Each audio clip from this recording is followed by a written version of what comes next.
Mga kababayan, kakaibang tapatan ito. VP Sara versus Vico Soto. Bakit? Alam niyo, natunugan ko na 'to mga ate at kuya eh. Meron talagang nagbabalak na, well, ayun na nga yun. I think wala naman silang mahanap na potential na maging presidential candidate na pantapat sa mga Duterte, kundi si Vico. Aside from Vico, pwede ring maging rival ni VP Sara si Isko, right? Isko Moreno. But siguro, mas maganda na si Isko, kung wala mang tatakbo kina Bato and Bongo, and even Senator Marcoleta, tumakbo na lang siya as Vice President. May chance na manalo si Isko bilang Vice President. O magtandem sila ni VP Sara. Ay total, nagsuportahan naman sila ni VP Sara nitong nakaraang Mayo, di ba, yung local elections. So, pwedeng-pwede.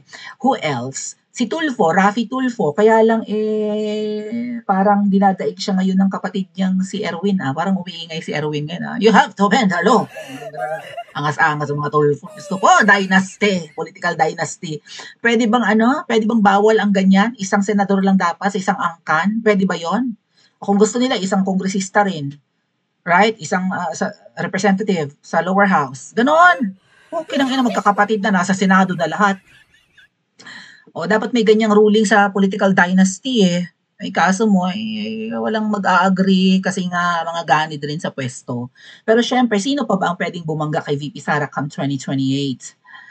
Oh, dyan papasok yung, at huwag naman sanang itulot nung nasa itaas. Worst case scenario, si VP Sara ma-impeach, maging permanently barred to hold public office or position, right? Or maybe mapagurgur nila si VP Sara, huwag naman sana. Let's pray every day for VP Sara, okay? Pag marami tayong nagdadasal ay mas malakas ang ating panalangin at mas maririnig. Hindi naman siguro tayo pababayaan ng nasa itaas.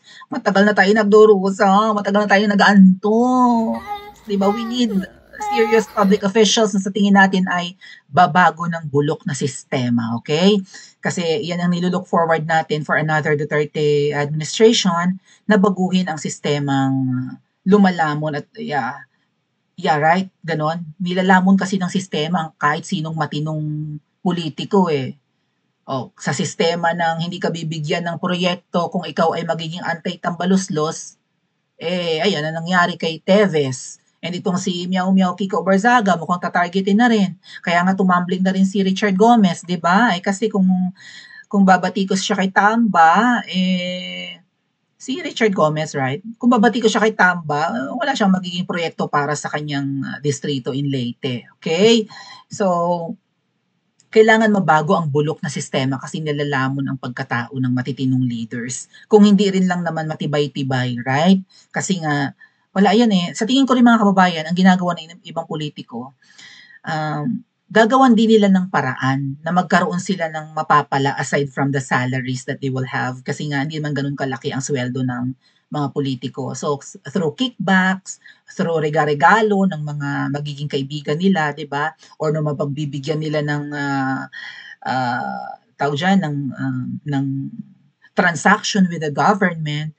So, kung sino man yung mabibigyan nila ng pabor o magtatayo ng mga negosyo sa kanilang nasasakupan, may mga regalo yan eh, na hindi naman nila mahindian, lalo't hindi naman cash ibibigay. Kung cash man, ibigay na lang sa iba, sa parking lot, ganun, sa kirida, sa katulong, sa kamag-anak.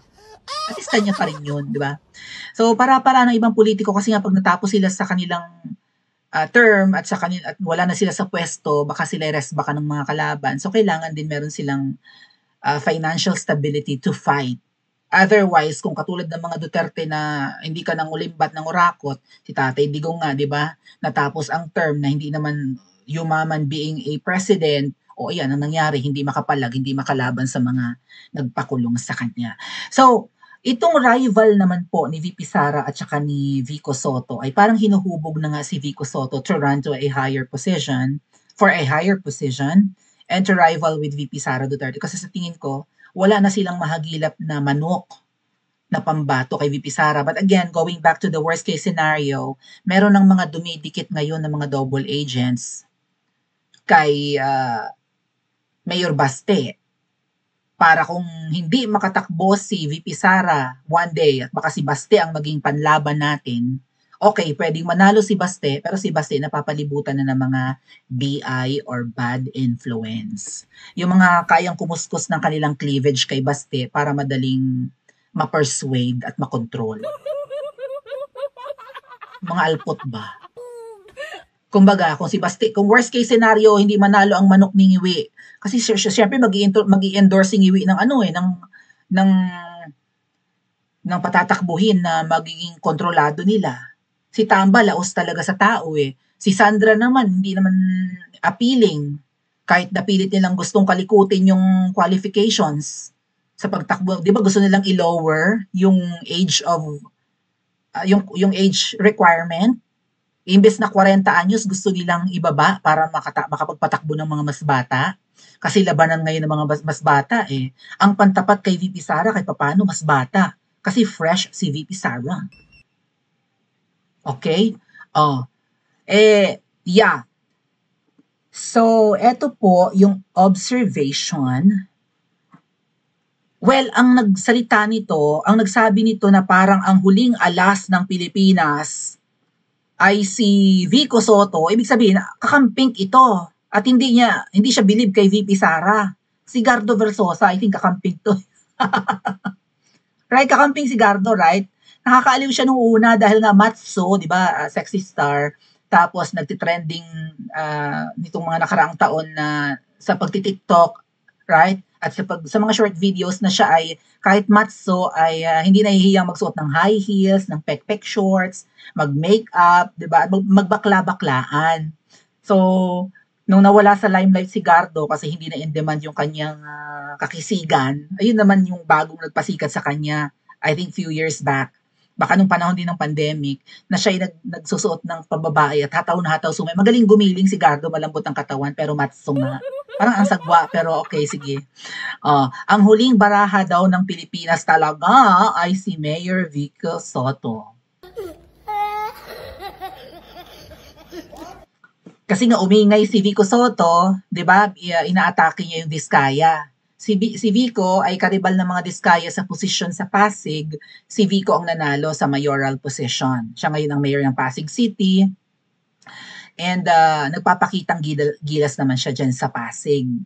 Okay? Yung mga Diskaya na naging karibal niya nung nakaraang election, nung Mayo, ay nabulgar nga na involved sa mga maanumalyang flood control projects. Okay, maraming tinatanggap na mga kontrata pero madali namang magiba at masira yung mga ipinagagawa. Minsan hindi pa tapos, tiniwangwang na. May mga ganyan kasi ang mga Diskaya sa San Pedro. Bakit ginagawa ng mga Diskaya yan mga kababayan? Dahil nga siguro, napaghati-hatian na ang pera at yung budget sana ng kanilang tinanggap na proyekto ay malaki. Pero since may kickback pa yung kongresista at binanggit naman nila yan, si Zaldico at si Tamba, di nabawasan ng budget kaya tinamad silang ayusin ang kanilang mga proyekto. Total parang ganun na rin naman ang sistema. Also, may pinagawa nga rin si Ma'am Shi, di ba, na parang for the Philippine Film Center, something. Yung mga pelikulang Pilipino, ipinagpagawa ni Ma'am Shi ng Ma'am Shi ng Film Center. Tapos yung ginawa na yun na yung kinontrata ng Diskaya kay Ma'am Shi, may mga crack, mga tumutulo, and substandard yung pagkakagawa ng Phil Center. Galit na galit si Ma'am Shi, di ba? Mahiya naman kayo, sabi naman. Pero Vico, kung totoo ka sa laban na ito, hindi lang Diskaya na naging karibal mo noong Mayo, na halalan, ang aatakihin mo.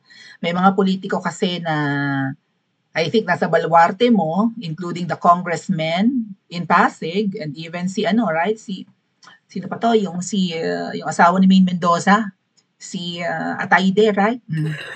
Kaya palang yaman-yaman naman may bahay at may villa sa Cannes in France. Yabang na yabang si Sylvia Sanchez. Anak ni Sylvia Sanchez yung si Atayde, di ba? Kung hindi man yung baluarte ni Vico, ang point ay hindi niya inaatake yung mga politiko, kundi yung mga contractors lang, private contractors. Kung totoo ka sa laban, Vico, pangalanan mo ang mga kasabwat na politiko, lalo dyan sa baluarte mo in Pasig, maraming mga nakatirang politiko dyan, okay? O ba't hindi mo mapangalanan ang mga involved? Ang inaatake mo lang Diskaya. Siyempre, may involved din na taga DPWH. Ay DPWH ang nagpa-project ng mga flood control na yan. Sino naman ang, di ba, ang politiko na may control sa DPWH para aprobahan yung kontrata ng mga diskaya at kung sino pa mang contractors. O di meron din yan. So hilaw pa rin mga kababayan ang laban ni Vico pagdating sa corruption. Kasi Vico, kung talagang para ka sa bayan, katulad ng or huling pag-asa ka ng Pilipinas, katulad ng sinasabi ni Gardo Versosa, higitan mo, kung hindi mo man kayang pantayan, si Kiko o Barzaga, total pareho kayong Gen Z, right? O pareho kayong batang public servants, pangalanan mo si, I think hindi naman pinapangalanan ni Vico si Tamba Anzaldico eh. Diskaya lang ang tina-target nito, di ba?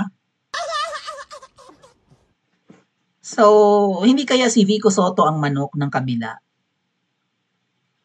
At pwede siyang itapat kay Baste kung hindi tatakbo si VP Sara in 2028. Sino ang magiging pambato ni Iwi? Natalo na nga sila nitong nakaraang Mayo, di ba?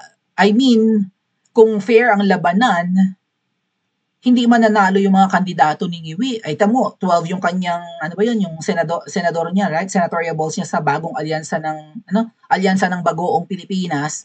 Nakuha pa ni VP Sara yung dalawa. Duterte yung kay PRRD. Pero up to the last minute, na-recruit ni VP Sara si Camille Villar na galing sa kampo ni Iwi, pati si Mangga. Nabawasan pa si Ngiwi. Ang mga nanalo kay Ngiwi, questionable. Si Lito Lapid na hindi mo naririnig ang boses, nanalo na naman.